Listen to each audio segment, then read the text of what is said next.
Hi, Lorrie Popow here. I've come from a wonderful egg show called Pysanky at the Gardens. While there, we filmed some wonderful tips from egg artists.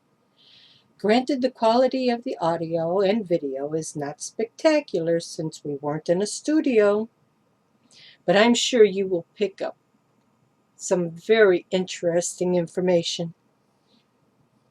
I'm sharing with you today an amazing demo for how to use an egg lathe by my good friend Carolyn Trout.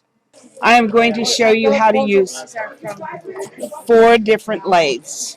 And the first one is the least expensive. It's a craft lathe. You can buy it almost anywhere. You can buy them on Amazon for 38 bucks or something like that. Selling for 24 right now. Now, with the craft lathe, the little inserts here, the little plastic inserts, rubber inserts often fall out and they get old and they get tired. So you can buy inserts, but I recommend that if you get this, that you put a little dot of glue in there, because otherwise you're going to lose them and they're going to fall out. But it's basically very simple. And if you want to draw a line in the exact middle, that one gives me about a 1 1/4 inch. Prop your hand right here. There's your leg, and then you can. I draw a grid every single egg I do. I start with a grid this way, and then if you have a table, you can draw lines longitudinally this way. Where do you get your table? This one is just a piece of laminate, and then with the PVC, but I'll show you how to make your own. Yes. All right. Save you 10.50. Save you 10.50. Save you 10.50. I marked one of the sides in eighths, and I marked the other one in sixths. And the way I did that was with the templates that you can buy that have the holes cut out and marked off. They're not exact, unfortunately, because those templates are not always cut exactly. What I would do it again, I should get these marks off, take something like Goo Gone and get those marks off and run a tape around and mark them exactly, because I'm off just a little bit on these. But if you want to draw the longitudinal lines, you put your pencil on here, and you need a pencil that is flat. You cannot use one that's got a grip or a hold. Put your pencil on here, touch it exactly to that mark, and then just draw your line. Then you advance. If you're doing eighths, you advance to the next mark. If you're doing fourths, you advance to that mark, and then just draw your line.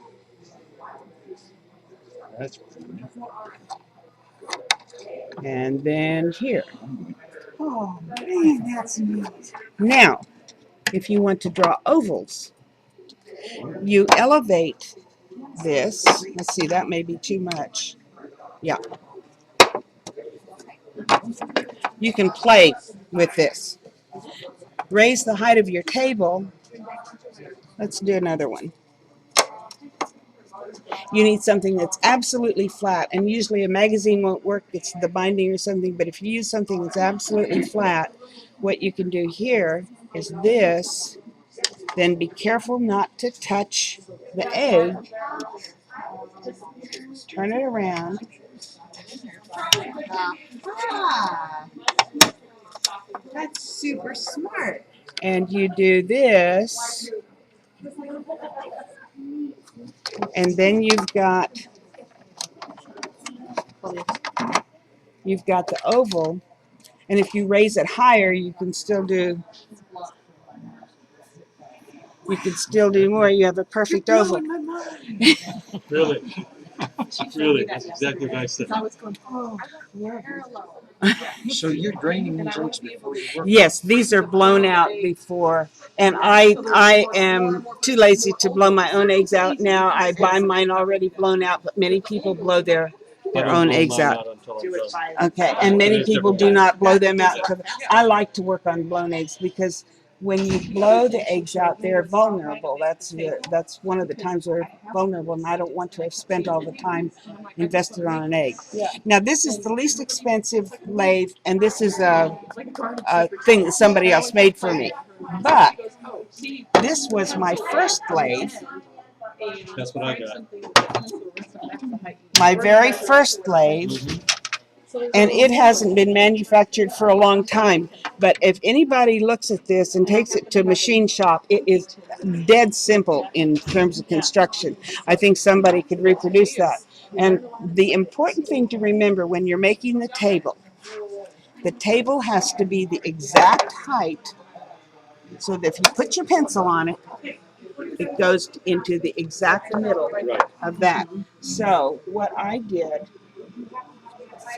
was get some pieces of flooring that I had back in the wood shop, and I played with it until I could get different heights of wood, until I could exactly match the very center of that spindle. So here on this one, I have just out of found items made this, and you can do that as long as you have things that are perfectly flat. And on this is my favorite lathe. It's my oldest, but it's also my favorite. It is the most secure. The egg does not twist or turn in that. And I put a piece of Avery label around and marked the markings so that I can do eighths or sixths. And also on this one, I like to mark right around this edge, because when you've got that end circled like that, it's really easy to find the exact middle then when you have that small a circle. So this one is exactly like that one, except this one is made out of metal. I like the end caps better, but it operates in exactly the same way. And because this is perfectly flat, and I can raise this one again to make ovals and do whatever I want. When you turn it, it is important to remember not to have your hand free. Rest it here. And don't rest it here. Rest it on top. Did you put the pencil down on the table? Like this. Yeah. It catches. You have much better control if you do this way because you are controlling the pressure. And so it is much better. And if you're ever curious about whether you have it balanced exactly, do that. And if the lines match, you've got it balanced. Eggs are almost never perfectly symmetrical. I had an ostrich egg the other day I was trying to get centered, and it wouldn't center because it had a flat side. But if you just get it lined up and you can turn and you can see that it is staying, and then you can just adjust a little bit at a time. So those That was my question. How do you get the egg in the lathe so that you fiddle with it. you fiddle with it? You watch That's it. what I do. You thought watch maybe there it. was something easy with it. No, you watch it, and it muddles. Nothing's Nothing is easy, but this makes it so much easier. Now, this is the lathe that until very recently the Ukrainian gift shop used. Yes. So, Right, I saw it. 130 bucks, 150 bucks, something like that. I bought it many years ago, and I hated it. It had a little set screw here and a little set screw here with a little tiny Allen wrench, and it was so hard to adjust. Also, the cups on the end here are not very sturdy, and it is hard to get this adjusted. I took this to a machinist last year, and I had him make modifications. He drilled little holes in this and put this little thing here. So it is very easy to move that. I'm not going to move it now because my egg will drop. It doesn't have to be tightened. All it has to do is drop enough to drop into that hole. So you don't have to worry about tightening it to anything else. And I've got a long range here. Francoise has already had hers modified. She didn't bring it because she flew from Pittsburgh. She had it cut out very big, and she had heftier cups put on it. So she can do an ostrich egg on this one. But I did not do that one. I had this little thing put on it because the Ukrainian gift shop charged you $150 for this, and then the stop was a modified paper clip, which was easy to lose, whatever, and then the little set screw. So if you want to come around on the back, I'll show you how this works. This is a little, I had them decide how to do this. There's a little stop there, and then you can turn that to the next thing, and it provides a stop. But I forgot to tell them that I needed to make a way to have the wheel free, because I needed to be able to turn it freely to do this. I forgot to tell them that. So just this morning, I have fiddled with other things, but just this morning I figured this one out. Took a binder clip. Well, let me leave one of them out. And if you use a heavy rubber band, I can take this, hold that down.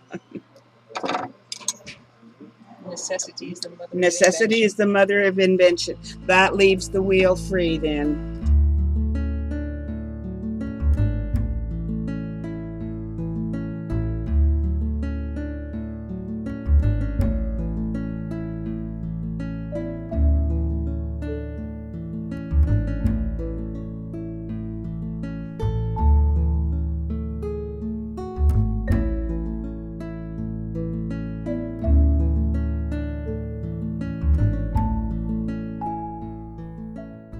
See this, if you hold it,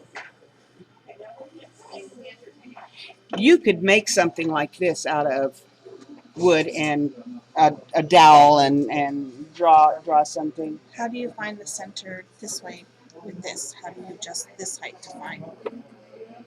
Oh, You don't need to I'm because no, it's this way. no, it's that way. I measure here from end to end, mark the middle, approximately, say it's there.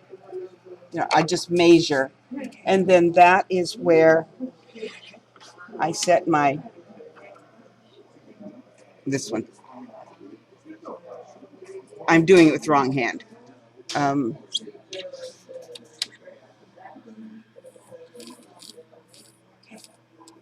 Awesome. Now, I carry separate tools. This one, the design flaw here is that thing is in there and you can't get your fingers in. Right. So I carry a little pliers so that I can get in with that. I carry a little screwdriver because this one adjusts down here with a screw where you have to move that back and forth. You do not have to spend a lot of money though for an ostrich egg lathe. My husband made me my first one. If you could reach. Now this is big and clunky, but it was scrap wood. He made it a lot bigger than he needed to. He could have made it this long. But basically, I used this for 20 years for ostrich eggs, and it worked fine. And it cost no money at all. So you've got a huge variety of options here for lathes.